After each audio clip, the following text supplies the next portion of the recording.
Today we're going over the version 4.8 special program for Genshin Impact. We got a few interesting things to talk about, primarily Emilie, the new character, but also some very interesting quality of life changes as well. But yeah, version 4.8 here is basically Genshin's like summer update. We're gonna be getting a special summer map alongside a summer event and some outfits. As always, if you haven't redeemed the redemption codes yet, they will be in the comments down below. But yeah, let's go ahead and get started with the star of the show, Emilie here. She's a Dendro polearm user, so I find that pretty interesting. We don't have too many of those, and Dendro is a pretty exciting element by itself. Backstory wise, she is a perfumer, so she like makes perfumes and stuff. She is also a crime scene cleaner. Now I've been on Reddit and I have read some stories about crime scene cleaners. What have you seen, Emilie?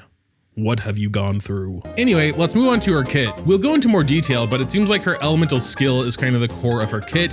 She like releases this lamp thing that shoots out Dendro. And what's particularly interesting about her is that she's very burn focused. So I think we might finally have a good use for that set that came alongside, you know, Arlecchino and Cloran's set. Cause it seems like for most of her kit to really work, enemies need to be on fire or burning. But she also does seem like a very interesting off-field Dendro user. Moving on to some more specifics. So releasing her elemental skill will place this, like I said, lamp-looking thing on the ground, which will periodically attack enemies with Dendro. This little lamp thing will collect scents, like smells, from burning enemies, which is dark. So yeah, it collects these scents at certain intervals, and when it collects 2 of them, it upgrades to level 2, dealing more damage, and fires an extra Dendro attack. With just her skill, it does cap out at level 2, but for every 2 scents extra collected, you'll get an extra special AoE attack that'll get launched as well. And then with one of her passives, she herself will deal extra damage to burning enemies. So yeah, she really does kind of feel like our first true burn unit. Like obviously we've had burn melt and stuff, but she's like very specifically burn focused. I do feel like that reaction has been a little neglected just because it is a bit underwhelming. Maybe Emilie will change that though. Also, when this lamp thing is just on field, everyone will have burn resistance because it is very easy to be on fire yourself when you're doing almost primarily burn reactions. Her elemental burst essentially upgrades the current lamp on the field, consuming that lamp and releasing a bunch of like showers of Dendro attacks on the enemies. And when the burst is over and the upgraded lamp is gone, a new lamp will take its place. The new lamp will be at the same level the burst lamp consumed. So if it was already at level 2, it'll be at level 2 after as well. So it seems like we should be able to have this special lamp that's shooting Dendro most of the time. So yeah, that's Emilie in a nutshell. Honestly, I'm not even sure right now what she classifies as, whether a main DPS or like a sub off-field DPS. I'm not sure why, but she doesn't really feel like a main DPS to me, mainly because like her basic attacks apparently don't do anything. It's all focused around this lamp, and she herself really doesn't even need to be on field. So at least for now, with the amount of information we currently have, I would definitely classify her as more of a sub DPS, kind of like Chevreuse for overloaded teams. She's like the Chevreuse for burning teams. But yeah, I am really looking forward to trying her out actually. We of course will have a special story quest for her as we do with all new characters. And they totally speedran the banners, so probably just gonna have some freeze frames here. But yeah, in first phase we have Navia and Nilou, 2 characters I of course have already, and I'm not super interested in getting constellations, so this will be a skip for me. Phase 2, however, we have Emilie and Yelan. I do think Yelan is still very good, obviously lives a little bit in Furina's shadow these days. But yeah, Emilie's the new one. That's who I'm going for. And then, as you might guess, we'll also have a new weapon for Emilie. The Lumidos Elegy. Looks like a very simple weapon, but also quite classy. So yeah, now we're going to be talking about, you know, the main event, the main summer event, the new outfits and everything. Let's go ahead and start with the outfits though. Here's Nilou's. I think it's nice, especially all the flowers and flower petals around that make up the outfit. I just think it's really cool and quite fitting for a summer patch. This will also be the outfit she wears in Simulonka, which is also the special new summer update area. So yeah, we're gonna be getting like a special area. I talked about this briefly at the beginning, but yeah, we'll see a little bit more of it later. We also have the Kirara outfit here. I honestly don't have too much to say about it.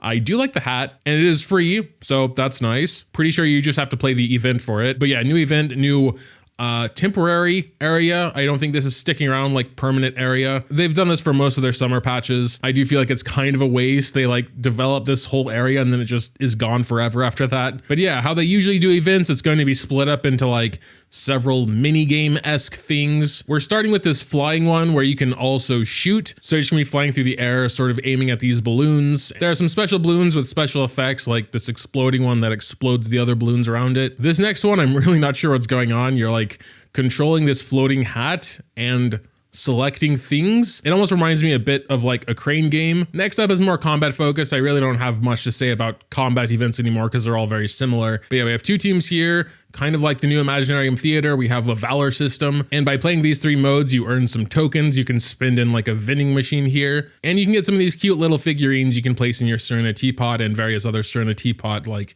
items. One of the more neat things, in my opinion, has to do with the new game mode Imaginarium Theater. So there'll be like this easel. When you go up to that, there's going to be like specific challenges for specific characters. I think they said we'll be getting 2 keys upon just going here for the first time.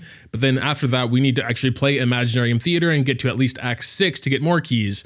But yeah, so we spend 2 keys to unlock the challenge. If we complete the challenge, we actually get an echo for that character, which is a purely cosmetic thing, but it does look pretty cool. So, you know, when characters are moving or running or something, they'll have like a trailing effect behind them, and each character has their own unique echo. And I think that's pretty neat. I also do think like the gameplay aspect is interesting as well. You're going in with just one character, and this gameplay challenge is going to be kind of tailored around them.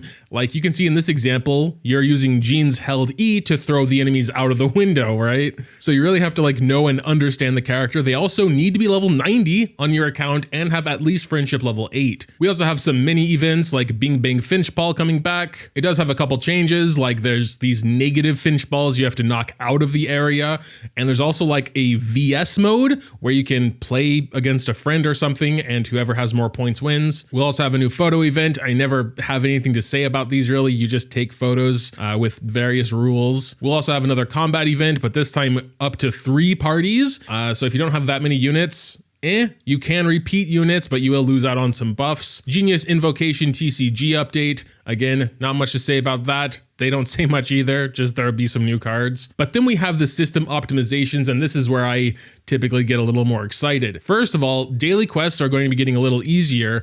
It did seem a little confusing here, but basically you can store these activity points. And how you use these like stored encounter points is by using resin, like on world bosses or artifact domains or whatever you do. So sometimes when I'm really grinding and like going through big chunks of story and doing events all in the same day, I'll have a ton of these activity points that just completely go to waste. I've also seen memes where like someone logs in and just claims event rewards to get the activity points, does that, and then logs out for the day. So you shouldn't have to do silly things like that anymore. And I just think it's a nice change overall. And you can store these long-term encounter points for a while. They will reset with 5.0, but then won't reset again until 6.0. So you might be able to store a bunch of them and like almost never do daily quests, which would be actually pretty cool. And now the big one, especially for me, cooldown on world bosses is reduced to 10 seconds. You can actually spam them now. This is actually insane news. That was literally, I think, the part I hated most about farming is when a character's at level 0, I know I need 40 something boss materials and each one drops 2 to 3. That means I have to do this boss like 20 times. And yeah, maybe normal people will fight it once or twice here and there while they're doing other things. Not me though. I like to focus on one thing until it's done. I'm just weird, and now that's so much nicer and easier because you can actually just kind of spam it back to back. We'll also have a one-click button to completely remove the UI just so the game looks cleaner in general. It's really nice for me for a very specific reason because I sometimes take in-game screenshots of Genshin for like a thumbnail, and I'd have to go and manually remove all the UI elements with like Photoshop. So I can just remove the UI now and take clean screenshots from the get-go, which is nice. And finally, we have like a story review mechanic we can do now to like see all the past dialogues and everything if you want to go back and read. And then at the end of the special program, once they've wrapped everything else up, we have another version 5.0 teaser for Natlan, the new area. They teased a lot of new characters, and this one that actually hops on what appears to maybe be a mount. Are we finally getting mounts in Genshin? That would be insane. Also shows her climbing up a mountain with this mount, which is sick. And I don't feel like this is something that's super specific to her kit, because later on when they show some other characters, they also have mounts. Like like this lady here riding a shark. And this other guy has some really interesting mechanics as well. He's kind of just like floating or jumping in the air. But yeah, that was pretty much it for the special program. Really looking forward to that 10-second boss respawn time. And of course, Emilie and the other quality of life things were pretty nice as well, like the activity points. Let me know what you think though in the comments down below. Dropping a like or subscribing to the channel if you enjoyed is always greatly appreciated as well. Thanks as always for watching, and until next time.